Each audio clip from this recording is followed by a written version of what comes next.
안녕하세요. 바림소리입니다. 네, 오늘 소개할 책은 출판사 무제의 듣는 소설 첫 번째 작품, 김금희 작가님의 첫여름 완주입니다. 출판사 무제는 배우 박정민 님이 설립한 곳인데요. 종이책보다 오디오북을 먼저 출간하면서 특별한 시도를 했습니다. 그래서인지 종이책의 구성이 마치 대본집 보는 것 같았습니다. 그 점이 또 색다르고 흥미로웠어요. 저는 먼저 종이책보다 오디오북으로 접했는데요. 목소리를 들으면 알 수 있는 배우분들이 직접 연기해 주셔서 인물들이 마치 살아 움직이는 듯 했고 드라마를 보는 것처럼 생생하게 다가왔던 것 같습니다. 첫여름 완주는 성으로 일하는 주인공 소녀매가 돈을 빌리고 잠적한 룸메이트 고수미를 찾아서 완주 마을로 향하면서 그 속에서 벌어지는 이야기를 다루고 있습니다. 소설 곳곳에 판타지적인 요소도 더해져서 흥미로웠고 특히 오디오북은 곳곳에 효과음이 들어가 있어서 현장감이 배가 되었던 것 같습니다. 저는 여러분께 오디오북과 종이책 모두 접해보시길 추천드리고 싶어요. 듣는 맛, 또 보는 맛이 다른 매력이 있는 소설이거든요. 과연 소녀매의 여정은 어떤 결말을 맞이하게 될까요? 자, 그럼 지금부터 본문 일부 낭독해 드리도록 하겠습니다.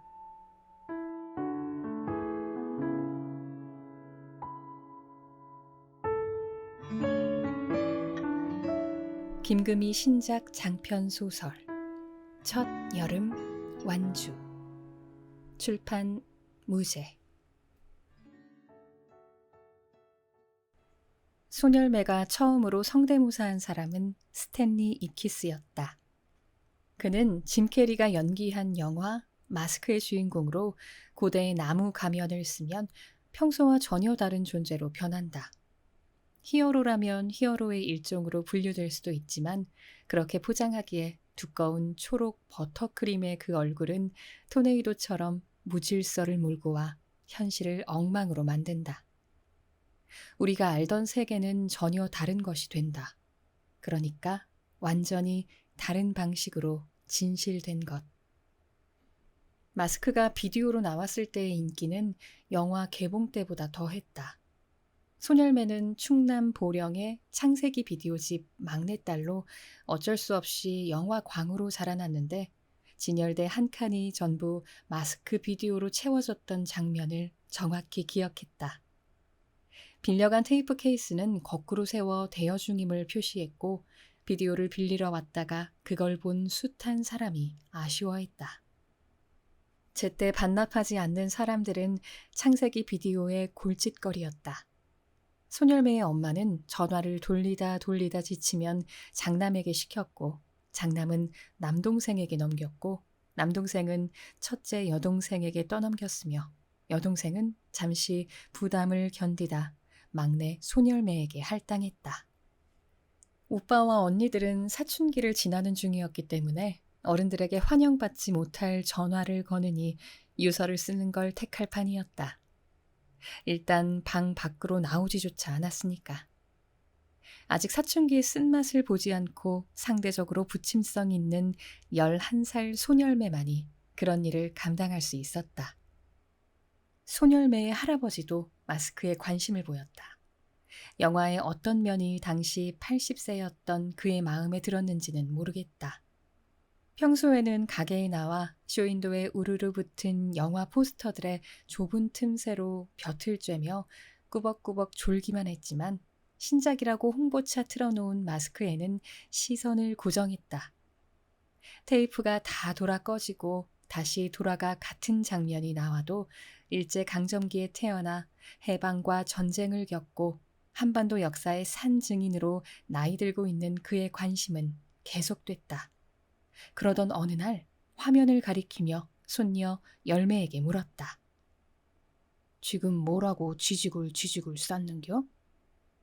이렇게도 물었다. 아이고 저건 짐승이여? 괴물이여 외계인이여? 화면에는 흰 이를 드러낸 초록 얼굴의 짐 캐리가 웃고 있었다.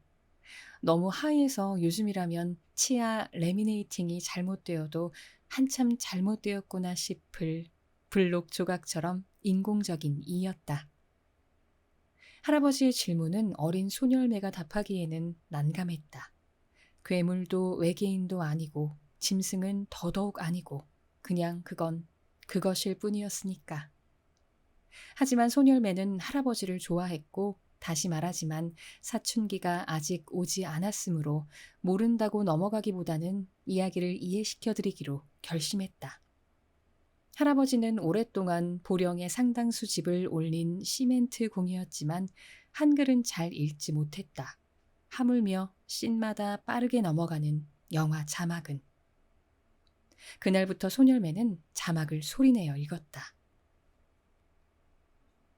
평면의 존재를 입체적으로 오려내는 영혼의 가위질처럼 진흙덩어리를 인간으로 만들었다는 신의 숨결처럼 보글보글 끓어올라 장독대 안을 푹 익히는 유산균처럼 소녀매는 자기 안에 무언가를 발생시키기 시작했다. 그간 한 번도 경험 못한 고도의 집중력이라 코끝까지 시큰해졌고 하늘 끝까지 날아오를 듯 했다. 여름 동안 소녀매의 할아버지는 영화 한 편을 전부 보게 되었다. 그건 그가 처음부터 끝까지 차곡차곡 쌓아본 단 하나의 이야기, 단 한 편의 영화였을 것이다. 하지만 20년 후 소녀매는 이 영화에 대해 전혀 다른 생각을 하게 된다. 그냥 그놈은 미친놈이 아니었나 하고 세상에는 고대 나무 가면이란 없고 자기 몸을 고무줄처럼 늘였다 줄였다 하는 것도 해부학적으로 불가능하며 세상 보잘것없는 회사원 스탠리에게 멋진 연인이 생기는 해피엔딩도 어림없다. 그 생각을 한 날은 소녀매가 처음으로 정신과 진료를 권유받은 날이었다. 동네 병원에서 시작해 대학 병원에서 MRI까지 찍어보았지만 이비인후과 전문의들조차 열매의 병을 진단해주진 못했다. 전과 다르게 목소리가 떨리고 심한 날에는 나오지도 않는 이유를. 그건 성우인 소녀매에게 아주 치명적인 불행이었다. 그 뒤 열매는 정신과를 찾았고 정확한 진단을 위해 장장 4시간 동안 종합심리검사까지 받았다. 얼마나 사람을 녹초로 만드는지 검사명조차 풀 배터리 검사였다. 문항들을 잔뜩 푼 뒤 마지막에 가서야 검사 담당자와 대화 비슷한 걸 했다. 유년과 10대 시절, 대학생활, 한 교육방송국 성우 공채로 입사해 2년을 마친 뒤 프리랜서 생활을 해온 지금까지 답하면 답할수록 열매는 마치 영화처럼 자기 삶이 재생되는 듯 했다. 소녀매는 부유하는 무언가들을 공중에서 조용히 받아드는 기분이었다. 눈처럼 희끗하고 가볍고 불행감으로 폴폴 날리는 어떤 순간들을. 남자 담당자 열심히 키보드 두드리는 소리. 말투는 관성적이고 감정이 거의 느껴지지 않는다. 담당자. 사람들 자주 만나나요? 소녀매. 아니요, 일을 빼고는 거의 만나지 않아요. 담당자. 최근에 사적으로 사람 만난 건 언제쯤이세요? 소녀매. 4개월 전쯤? 담당자. 사람들과 자주 사이가 틀어지나요? 그리고 그러면 노력하십니까? 잘 보이려고 한다든가. 소녀매. 제가 왜요? 저 싫다는 사람을 왜요? 담당자. 마음을 터놓는 친구는 없나요? 소녀매. 있는데 지금은 연락이 끊겼어요. 돈 빌려서 증발해버렸어요. 담당자. 금전 사기. 소녀매. 사기는 아니에요. 사기는 의도성이 중요하잖아요. 수미 언니가 그런 인간은 아니에요. 담당자. 네, 그 문제는 조금 더 자세히 대화해 볼게요. 수미 언니가 누굽니까? 고수미가 누군가? 소멸매는 할아버지가 했던 오래전 질문에 이어 두 번째로 받은 타인의 실존에 대한 대단히 난감한 질문이라고 생각했다. 2주일 뒤 소멸매는 검사 결과를 들으러 갔다. 지하철에서는 새 소식이 없는 이메일함을 할 일 없이 새로 고침했다. 프리랜서들은 하루의 긴 침묵을 깨고 자기를 찾아줄 누군가를 기다린다. 일거리는 드물게 하루에 여러 건 들어오기도 하지만 메일함도 휴대전화도 침묵을 지키는 날이 많았다. 연락이 없다는 건 이번 달 수입이 생활비를 충당하기에 적당하지 않다는 전조였고 일상의 살얼음이 끼리라는 예보였다. 보령에서 올라와 오랫동안 대학을 졸업하면 30이 되면 경력이 차면 듬직한 안정으로 나아가리라 믿었지만 이상하게 삶은 매번 흔들렸다. 마치 우는 사람의 어깨처럼. 곧 다른 일이 들어오지 않으면 정말 위기였다. 룸메이트로 오래 지냈던 고수미가 연락을 끊은 뒤 함께 마련했던 보증금마저 월세로 점점 깎이고 있었다.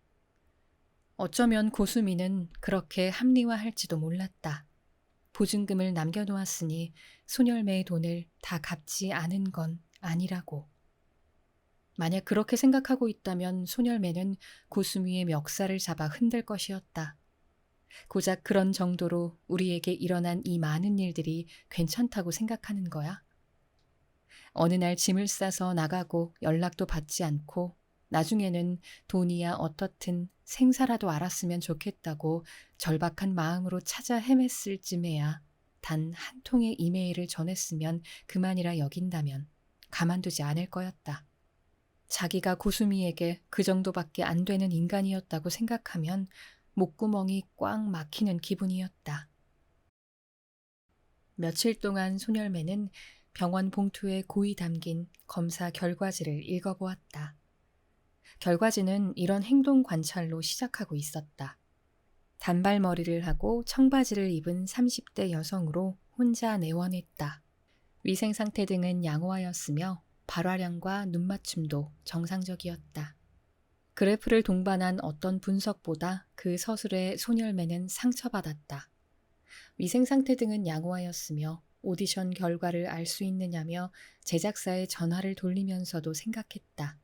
위생 상태 등은 양호하였으며 산책하는 동네 강아지들에게 시선을 주면서도 생각했다.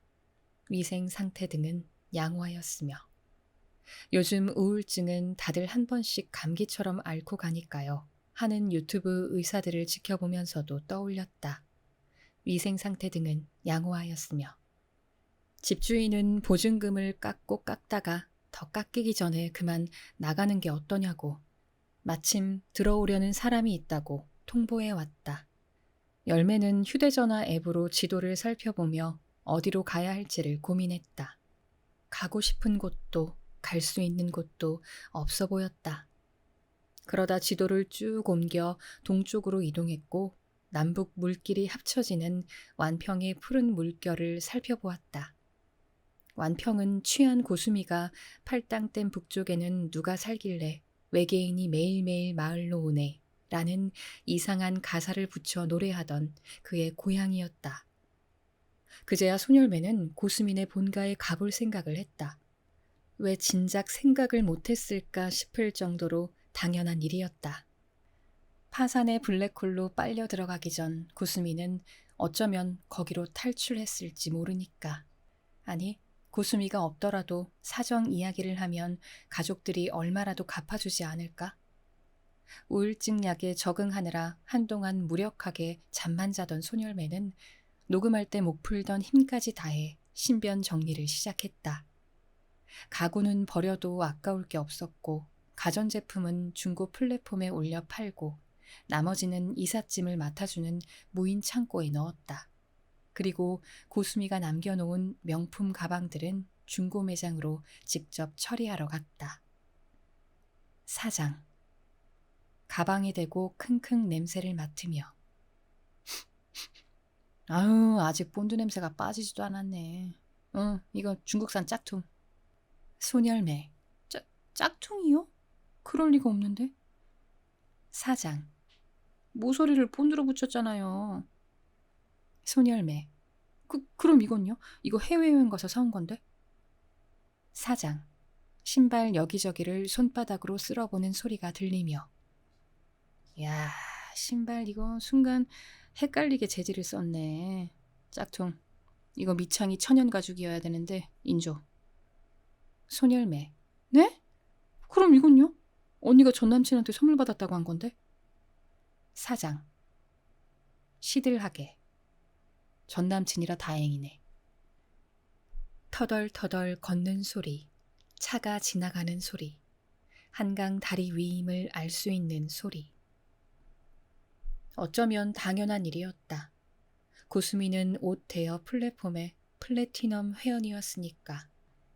투자 회사라 그런지 수미가 다니던 회사에서는 부서에 관계없이 모든 직원들에게 정장을 요구했다. 고수미처럼 외부 사람 만날 일 없는 회계과 직원에게도. 고수미의 명품 정장들은 그렇게 대부분 빌려 입은 것이었고 적어도 그때는 돈도 돈이지만 자원순환 차원에서 옷을 소유하지 않기로 했다고 열매에게 설명했다. 손열매. 허망한 듯 중얼거리며. 자원순환 좋아하시네. 손열매는 집으로 돌아가다 말고 한강 다리에 서서 밤 물결을 내려다보았다. 밤의 한강은 광활한 우주처럼 고요하고 아주 검었다. 거기에는 아무것도 없을 것 같았다. 이상한 얘기지만 아무것도 없다는 사실조차 없을 것 같았고 말할 입과 들어야 하는 귀도 없고 자기 자신은 완전히 압축되어 티끌처럼 사라져 있을 것 같았다. 열매는 차가운 난간 너머로 몸을 기울여 강물을 내려다보았다. 그러다 발끝을 들어 고수미의 가방들을 모두 강 속으로 던져버렸다. 너울이 일어나 표면이 흔들렸고 그 안으로 끌어당겨지던 소녀매의 어떤 마음. 그냥 이대로 사라져버리고 싶다는 막막함도 멈췄다. 장이 크게 바뀌는 느낌의 음악이 흐르다 경이 중앙선 소리가 들린다. 물방울과 물안개 그리고 비를 연상케 하는 아주 습한 음악. 음악이 끝나고 나면 차들이 어수선하게 오가는 소리. 버스에 올라타는 소녀매. 소녀매. 이거 1600번 완주마을 가죠. 버스 기사. 가라면 가야죠. 아직 사람 안 차서 좀 이따 출발합니다. 버스에 올라타는 열매의 발소리. 버스 기사. 얼굴이 낯선데? 짐이 많은 걸 보니 관광하러 오신 분은 아닌가 봐. 소녀매. 숨을 몰아쉬며. 네, 아니에요. 버스 기사. 거기 마을 사람 내가 다 아는데. 누구 만나러 가는데? 소녀매. 매점 하시는 분이요. 버스 기사. 매점? 매점이라.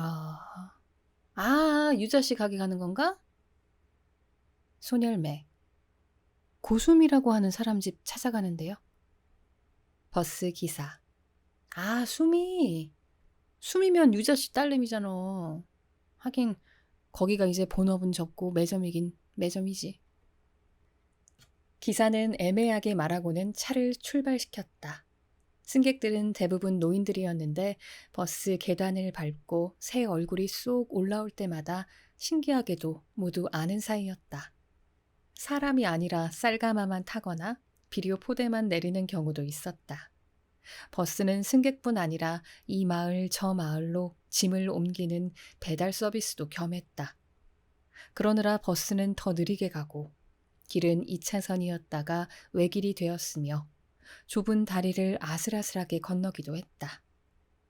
봄 눈을 틔운 나뭇가지들이 버스 차창을 무심히 노크했다. 완평에는 어디든 물이 있었다. 물을 보며 전철을 타고 오는 동안 소녀매는 고향 보령의 바닷물을 떠올렸다. 바다가 누군가의 세찬 몸짓이라면 강물은 누군가의 여린 손짓 같았다. 바다가 힘껏 껴안는 포옹이라면 강물은 부드러운 악수 같았다. 버스가 달리는 들판에도 천이 가느다란 띠처럼 흐르고 있었다. 차창으로 들어와 버스의 좌석 시트를 뜨뜻하게 데우는 초봄의 햇살과 경적을 울릴 필요가 없는 한적하고 고요한 길. 빚을 진 사람이 아니라 빚을 받으러 가는 길이라서 그런가 편안할 리 없는데도 긴장이 잦아들었고 소녀매는 꾸벅꾸벅 졸기 시작했다. 그리고 꿈을 꾸었다. 소녀매의 할아버지가 창세기 비디오 가게에 앉아 있었다. 비디오 틀어놓은 소리, 현실에서 환상으로 이어지는 시그널 역할을 한다. 소녀매, 왈칵 반가워하며 할아버지! 할아버지는 열매가 읽어주는 마스크를 듣던 그 모습 그대로 의자에 앉아서 눈을 지그시 감고 있다가 부르는 소리에 눈을 떴다. 할아버지. 아유, 목청이 왜 이렇게 좋은겨? 충남도청까지 날아갈 뻔했네. 근데 지금 열매 니는 피난 갈겨? 무슨 짐이 이렇게 많디야? 소녀매, 씁쓸하게 웃으며 할아버지, 나 갈 데가 없네. 할아버지, 우리가 보령 8대 토백이돌인데 어찌 갈 데가 없는 외톨백이라 하는겨? 소녀매, 아니요, 지금 아무도 없어. 친구도 없고. 사투리 얼른 고쳐서 성공하려는 동안 친구들 하나둘 떠내버렸지. 아휴, 서울말을 배야 한 게. 할아버지, 아이고, 서울말은 어디로 뱅겨. 30년 무덤에 있던 나보다 보령말을 더 잘하는디? 식구들은 어떻게 된겨? 네 예미애비는 귀엽고 갈라산겨? 소녀매, 할아버지, 혀를 차며 하여튼 간에 내가 낳은 자식 새끼이지만 네 예비가 원판 시절이여. 개가 안 나던 화상이라니께. 소녀매, 아빠가 시절이라 나도 시절인게벼. 의사가 나 얼간이 됐다 그러대. 할아버지, 월날이요? 네가 어째 시절이요? 너는 외탁이요. 생김새도 영 그짝판이고. 그런 소리 말어. 열매 넌 어렸을 때부터 쫄대기살 마냥 야물딱지고 똑 부러졌다니께. 소녀매, 점점 감정이 격해지며 울먹인다. 아니요, 시절이요. 시절이 중에 시절이요. 그때 소녀매는 자기를 가만히 흔드는 손길을 느꼈다. 눈을 떠보니 그곳은 창세기 비디오 가게가 아니라 1600번 버스 안이었고 뒷좌석의 남자가 엉거주춤 서서 뭐라고 속삭이고 있었다. 무슨 남자가 이렇게 잘생겼나. 와중에도 열매는 그런 생각을 했다. 어저귀. 저 자꾸만 욕을 하시는데 어르신들 듣기에도 그렇고. 버스 안을 둘러보자 노인들이 뭔가 싶은 눈길로 소녀매를 보고 있었다. 남자는 최대한 남들에게 안 들리게 소곤소곤 말하느라 큰 키를 폴더처럼 접었다. 열매는 입가에 묻은 침을 얼른 닦으며 좌석에 바로 앉았다. 소녀매. 제가요? 제가 뭐라 그랬는데요? 어저귀. 속삭이며. 제가 제 입으로 하기엔 그런데 씨알이라고. 소녀매. 그거 잠꼬대예요. 욕 아니고요. 사투리예요. 사투리. 어저귀. 아니 무슨 잠꼬대를 그렇게 실감나게 하셔가지고. 잠꼬대는 우울증 약 부작용이었다. 치료를 결심한 열매가 병원에 갔을 때 의사는 요즘은 약이 좋아서 부작용이 거의 없지만 잠꼬대가 심해지거나 살이 찌거나 성욕이 저하될 수는 있다고 고지했다. 복용 2주 후부터 소녀매는 꿈속에서 많은 사람과 싸우고 다퉜다.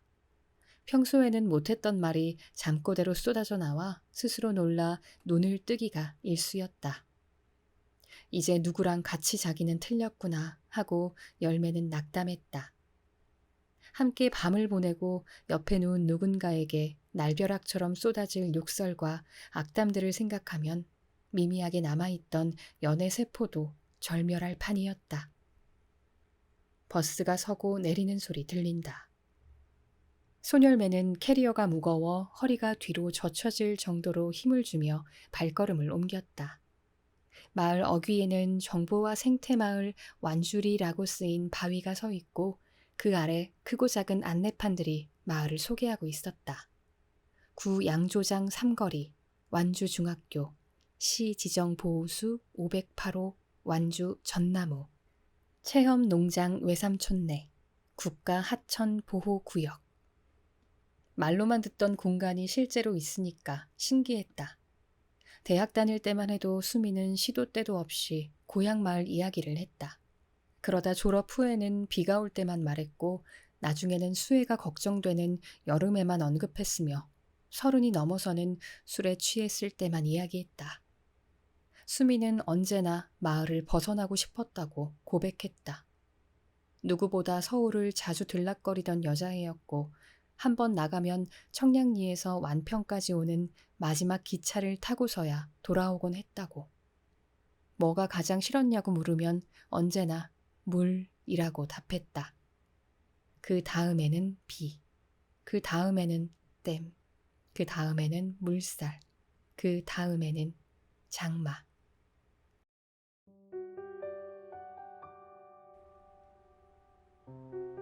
네, 첫여름 완주의 본문 일부를 낭독해드렸습니다. 소녀매의 여정을 끝까지 함께 하시려면 꼭 책으로 읽어보시길 권해드립니다. 오늘도 들어주셔서 감사하고요. 평안한 시간 되시길 바랍니다. 감사합니다.